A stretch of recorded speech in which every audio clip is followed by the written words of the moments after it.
Hey, what's up, sports bettors? Week 2 is in the books. We are on to week 3, and in this video, we'll be doing a Thursday night football betting preview. Not the greatest game between the Browns and the Steelers, but we'll go through all of the odds using OddsJam, using their line shopping tool that is completely free.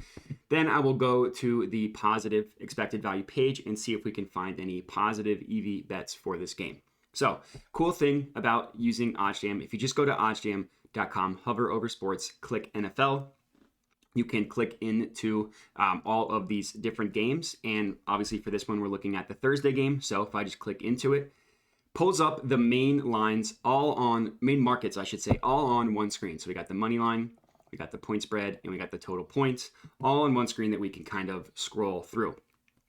So despite blowing that horrible lead against the Jets, the Browns are still favored here. Best odds you can get on them are minus 209.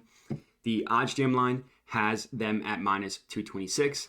BetOnline has them at minus 222. So actually not a horrible price if you do want to lock in the Browns at minus 209. For me, I don't necessarily like having the juice that high. I don't think that's worth it. What's more interesting to me is the point spread, where it looks like the Browns are about 5 to 5.5 point favorites, depending on where you look. The OddsJam line, pulled from Pinnacle, the sharpest sportsbook in the world, has them at 5.5, heavier favoring the Browns at that number as well, while BetOnline has them at minus 5. Now, if I were handicapping this myself, I would actually lean the Steelers on this one. I know how bad they've looked, but Mike Tomlin covering as a divisional underdog, he covers like 60% of the time. I forget the exact stat, but he covers more often than not as a divisional underdog. So I just think the Steelers, even without TJ Watt, have a tough defense. So handicapping purposes, I would have chosen the Steelers. But if you're just going off of math, which in the long run, you should always favor the math on any of these picks, the Browns minus 5 would be the play at minus 110 on BetMGM, Caesars, or BetRivers. Because BetOnline prices them at minus 5, but favoring the 5 number at that number, and then the OddsJam line has them at 5.5. So won't be an official bet for me because there's no positive EV play here.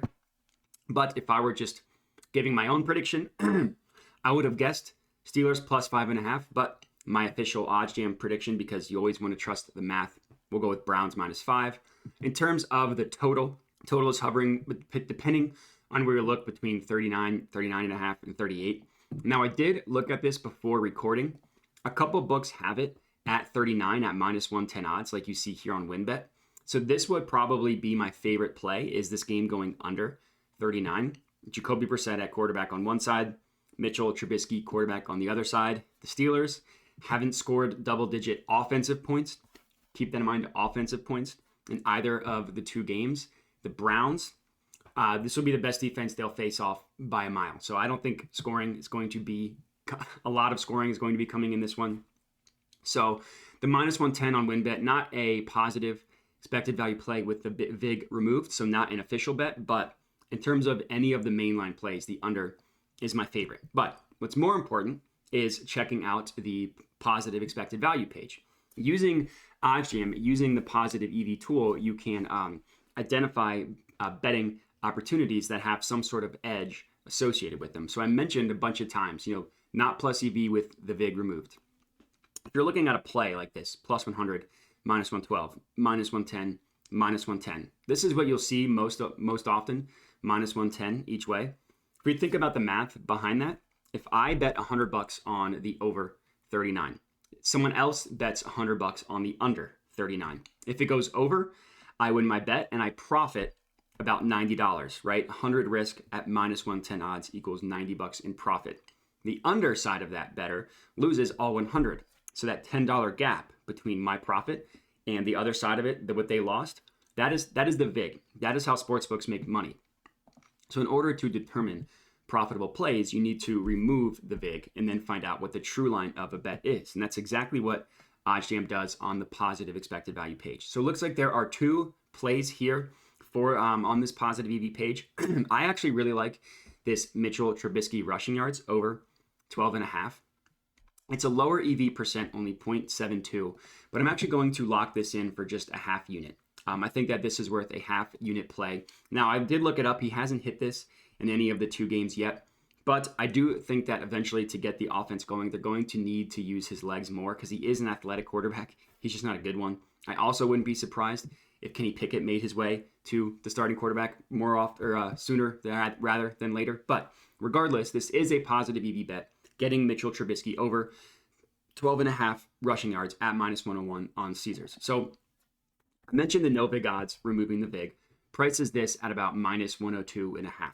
And the way this is calculated, so the really cool thing about OddsJam is they took all of this historical data, right? They captured all of this historical data, thousands and thousands and thousands of bets, odds, markets, sportsbooks, all that information, and used a formula, basically created an algorithm to determine, based on all this back testing, which sportsbooks were the sharpest at pricing certain odds. And then they created a weighted average to remove the vig from all of those sportsbooks. So this number here, this -102.48, this is with the vig removed from a weighted average across all of these different sharp sportsbooks. So getting better odds than the no vig line is very, very important to be profitable in the long run. Last week, using positive EV betting went really, really well for me. I had one of my better weeks in a while. This was specific to Sunday. My profit on Sunday was like 1,000. Saturday was a rough day for college football, which is why my profit for the week was only 736. But really good positive EV betting went really well. So the gap between these two numbers is what gives you your positive expected value and is what will make you a profitable sports bettor in the long run. Another reason why I like this one is if you click into a play, right? You click into any of these plays, it pulls up what every sportsbook is pricing this market at. And as we can see, DraftKings has it at -120. OddsJam, Pinnacle has it at -118. Both of these books are favoring the over as the more likely scenario. They think that how they're pricing their odds, they're making the over more expensive to buy, which means that is what they think is the more likely scenario. Like DraftKings -110, the over at -120, the under at -110. Pinnacle, the over at -118, the under at -112, favoring the over. And we got it at -101 on Caesars. So this is a good bet. I obviously locked it in for just a half unit play, but I do think it's worth you guys taking. So I'd recommend taking this at home for a half unit. I put $50 on it. Now I'm just adding it to my bet tracker. Click save, and we are good to go. So that is my official betting preview for Thursday Night Football. My favorite play is the Mitchell Trubisky rushing yards over 12.5. We'll see how the odds shake out as the week goes on. But that's it. So appreciate you guys watching. If you're tailing this, let me know. Would love to hear it. But that's it. So again, thanks for watching and have a good one.